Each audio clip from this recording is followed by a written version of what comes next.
রাজধানীর শিশু হাসপাতালের পঞ্চম তলায় ১.৫ ঘন্টার আগুনে পুড়েছে নিবিড় পরিচর্যা কেন্দ্র, আইসিইউর জরুরি যন্ত্রপাতি।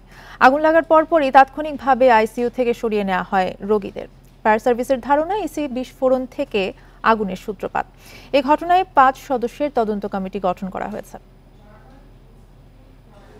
বিকাশে কম খরচে ক্যাশ আউটের লিমিট বেড়ে ৫০,০০০। প্রিয় এজেন্টও ২টা। শুক্রবার বেলা ১:৩০ রাজধানীর শিশু হাসপাতালের বি ব্লক ভবনে আগুন লাগার খবর ছড়িয়ে পড়ে আতঙ্ক। ছুটোছুটি শুরু হয় রোগী ও স্বজনদের। ধোঁয়ায় আচ্ছন্ন হয়ে পড়ে ভবনের পঞ্চম তলার কার্ডিয়াক আইসিইউ। অতি দ্রুত সেখানে উপস্থিত হয় ফায়ারের ২টি ইউনিট। পরে আরও যোগ দেয় ৩টি ইউনিট। বেসিনের কাছে একটা এসি আছে, ওইখান থেকে আগুন লাগছে। আমি সাথে সাথে বলছি মেইন সুইচ অফ করো, বাচ্চা শিফট করো। ওরা ওটাই করছে, সাথে সাথে মেইন সুইচ অফ করে বাচ্চা সব শিফট করে ফেলছে। ওই ইউনিটে আটকা পড়া রোগীদের উদ্ধার করে আনা হয়। ১ ঘন্টা ২০ মিনিটের প্রচেষ্টায় নিয়ন্ত্রণে আসে আগুন। ফায়ার সার্ভিসের ধারণা এসি বিস্ফোরণ থেকেই আগুনের সূত্রপাত। এই ভিতরে এসি ছিল, আইসিইউতে এসি থেকে হতে পারে, তবে এই বিষয়টা আরও তদন্তের প্রয়োজন আছে। তদন্ত সাপেক্ষে আমরা পরবর্তী অ্যাকচুয়াল কারণটা বলতে পারবো। সংশ্লিষ্টরা জানায় ওই ইউনিটে ৭ জন রোগী ছিলেন। তাদেরকে দ্রুত উদ্ধার করে হৃদরোগ ইনস্টিটিউটে স্থানান্তর করা হয়। পঞ্চম তলায় ছিলেন ১৭৪ জন রোগী। সবাইকে সুস্থ অবস্থায় উদ্ধার করা হয়। ৭ জন পেশেন্ট ছিল। আমাদের চিকিৎসক সহ অন্যান্য যারা কাজে ছিলেন তারা হঠাৎ করে একটু ধোঁয়া দেখেই কিন্তু সব রোগীকে বের করে নিয়ে আসা হয়েছে, এবং এই রোগীগুলিকে যেহেতু কার্ডিয়াক আইসিইউ সেহেতু আমরা এগুলি এনআইসি ভিত্তিতে জাতীয় হৃদরোগে আমরা ট্রান্সফার করেছি, এবং সেখানে সব রোগী ভালো আছে। আমাদের ইলেকট্রিক্যাল ইঞ্জিনিয়ার ডিপার্টমেন্ট তারা যদি মানে সমস্ত কিছু চেক আপ করার পরে যদি বলে যে না এখন আমাদের একটা ওয়ার্ড আমরা চালু করব, আমরা নিচতলা থেকে শুরু করব, তারপরে যেই ওয়ার্ডটা ক্ষতিগ্রস্ত হয়েছে সেই ওয়ার্ডটাকে আমরা আপাতত স্থগিত রাখবো, বাকিগুলো চালু করার চেষ্টা করব যদি তারা আমাদেরকে এই স্বীকৃতি দেয়। হাসপাতালের এই পরিচালক আরও জানান, যত দ্রুত সম্ভব এই ইউনিটকে সচল করার চেষ্টা করছেন তারা। Mohammad Omar Faruk, independent news, Dhaka. এ বিষয়ে আলোচনা করতে রাজধানীর উত্তরা থেকে আমাদের সঙ্গে যোগ দিচ্ছেন ফায়ার সার্ভিসের সাবেক পরিচালক AKM শাকিল নেওয়াজ। আপনাকে স্বাগত জানাচ্ছি ইন্ডিপেন্ডেন্ট সংবাদে। আপনার কাছে শুরুতেই জানতে চাইব, এই হাসপাতালের মতো একটা জায়গায় আগুনের ঘটনাটা কিভাবে ঘটলো, এবং বিশেষ করে আইসিইউর মতো একটা স্থানে এই ঘটনা আসলে কর্তৃপক্ষের অবহেলা রয়েছে কিনা? ধন্যবাদ আমাকে আমন্ত্রণ জানানোর জন্য। দেখেন, আমি যখন ফায়ারে ছিলাম তখন আমরা একটা সার্ভে করেছিলাম। বাংলাদেশে মোর দ্যান 1000-এর উপরে ঢাকা শহরের যে হাসপাতালগুলো, এগুলোর কিন্তু করুণ অবস্থা। তার ভিতরে সরকারি হাসপাতালগুলোর অবস্থা আরো করুণ। এখানে কিন্তু ফায়ার সেফটির কোনো কিছু তেমন একটা ছিল না 2017-18 সালে, এবং এটা আন্তঃমন্ত্রণালয় কিন্তু করসপন্ডেন্সে করা হয়েছিল। এবং এই শিশু হাসপাতালের আশেপাশে আরেকটা হাসপাতালে বড় ধরনের অগ্নিকাণ্ড কিন্তু হয়েছিল।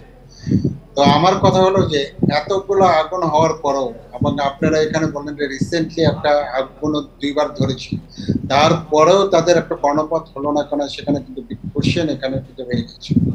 এখন কাম টু দ্য পয়েন্ট, এখানে শিশু হাসপাতালে আগুন ধরার কারণ কি? হসপিটালগুলোতে আগুন ধরার একমাত্র কারণ হলো এখানে ইলেকট্রোমেকানিক্যাল ইকুইপমেন্টগুলো আছে, তারপরে যারা এখানে পেশেন্ট আছে তারা কিন্তু বিভিন্ন রকম ইলেকট্রিক্যাল কেটলি, তারপরে হলো আপনার মোবাইল চার্জার তারা ইউজ করে থাকে, এখানে এসি আছে, তারপরে আইসিইউর ইকুইপমেন্টগুলো আছে। এগুলো সার্জ প্রোটেকশনের জন্য, ইলেকট্রিক্যাল প্রোটেকশনের জন্য হলো আর্থিং সিস্টেম কিন্তু প্রপার থাকার কথা। আর AFCI মানে আর্ক ফল্ট সার্কিট ইন্টারাপ্টার থাকার কথা। তারপরে GFCI গ্রাউন্ড ফল্ট সার্কিট ইন্টারাপ্টার থাকার কথা। এগুলো নাই বলে বারং কিন্তু এই ঘটনাগুলো এগুলো নেই। এবং আপনি যেমনটি স্যার বলছিলেন কিছুক্ষণ আগে যে সরকারি হাসপাতালগুলোর অবস্থা কিন্তু করুণ। এই ক্ষেত্রে আসলে রোগীদের নিরাপত্তা এবং ক্ষয়ক্ষতির দায় কে নেবে? ডেফিনেটলি হাসপাতালের পরিচালক যিনি আছেন তিনি তো কম্পিটেন্ট, ইজ অলসো অ্যাডমিনিস্ট্রেটর, তার তো এগুলো লুক আফটার করার তার একটা দায়িত্ব পড়তা। এখন উনি যদি এই সমস্ত ফেল করে থাকেন, definitely he need to ask the question, এবং he will be questioned about the তার ক্যাপাবিলিটির সম্পর্কে। এবং আরেকটা জিনিস হলো যে আরেকটা জিনিস দেখতে হবে রেগুলেটরি বডি তাদেরকে বারংবার বা বিভিন্নভাবে তাদেরকে অবগত করেছিল কিনা সেটাও দেখতে হবে যে আসলে ওই ভিত্তিতে তারা কি ব্যবস্থা নিয়েছে, এগুলো সবকিছু নিয়েই কিন্তু এটা করতে হবে। আরেকটা বলি যে তদন্ত হবে, তদন্ত কিন্তু আপনার উইদিন দি অর্গানাইজেশনের ভিতরে হবে। যদি হাসপাতালে হয়েছে এটা অর্গানাইজেশনের ভিতরে হলে পরে তাহলে কিন্তু ডেফিনেটলি আসল ক্লুগুলো বের হবে না। এটা থার্ড পার্টি বা গভর্নমেন্টের যে একটা ইন্ডিপেন্ডেন্ট বডির মাধ্যমে যদি তদন্ত করা হয় ডেফিনেটলি এখানে কিন্তু সবার দোষ ত্রুটি বের হবে এবং সেই মোতাবেক দোষ ত্রুটি মানে আমি বলতে চাচ্ছি না পানিশমেন্টের, আমি বলতেছি গ্যাপ এরিয়া বাইক করার দায়িত্ব হলো যে ভুল ত্রুটিগুলো আছে সেগুলো আসলে বের হয়ে আসবে। সেক্ষেত্রে আমি আপনাকে সর্বশেষ একটু জানতে চাইবো এই ধরনের দুর্ঘটনা রোধে আসলে কি ধরনের পদক্ষেপ নেওয়া উচিত, যেহেতু হাসপাতালের আরেকটি ভবনেও কিন্তু দুদিন আগে আগুনের ঘটনা ঘটেছে। দেখেন হাসপাতালের আগুন কিন্তু অন্যান্য আগুনের মতো না, এখানে যারা পেশেন্ট আছে বেডেড পেশেন্ট আছে আর শিশু তারা তো আমি বলবো যে ইমমোবিলাইজড পার্সন, তাদের ক্ষেত্রে যে সর্বোচ্চ এখানে সতর্কতা নয়। এবং পৃথিবীতে আমি অ্যাজ এ ফায়ার ফাইটার হিসাবে বলতে পারি যে পৃথিবীতে সবচেয়ে ডেঞ্জারাস পার্ট হলো হাসপাতালের ফায়ার সাপ্রেশন অ্যান্ড ইভ্যাকুয়েশন। এটা যদি ওখানে যে যিনি পরিচালক আছে উনি যদি তার বোধগম্য এটা না হয়, উনি যদি এটা না বুঝে থাকেন তাহলে আমি মনে করবো যে ওনার একটু গ্যাপ এরিয়া রয়েছে, হি need to understand this point. কারণ মাথা যদি পরিচালক যদি না বুঝে তাহলে জীবনের এটার কিন্তু রিমেডিয়াল ব্যবস্থা নেওয়া সম্ভব হবে না। সেক্ষেত্রে পরিচালকরে আমার মনে হয় যে আরো বেশি সতর্কতা অবলম্বন করা উচিত এবং ভুল ত্রুটিগুলো আসলে বের করে আনা উচিত। আপনাকে অসংখ্য ধন্যবাদ আমাদের সাথে যুক্ত হওয়ার জন্য।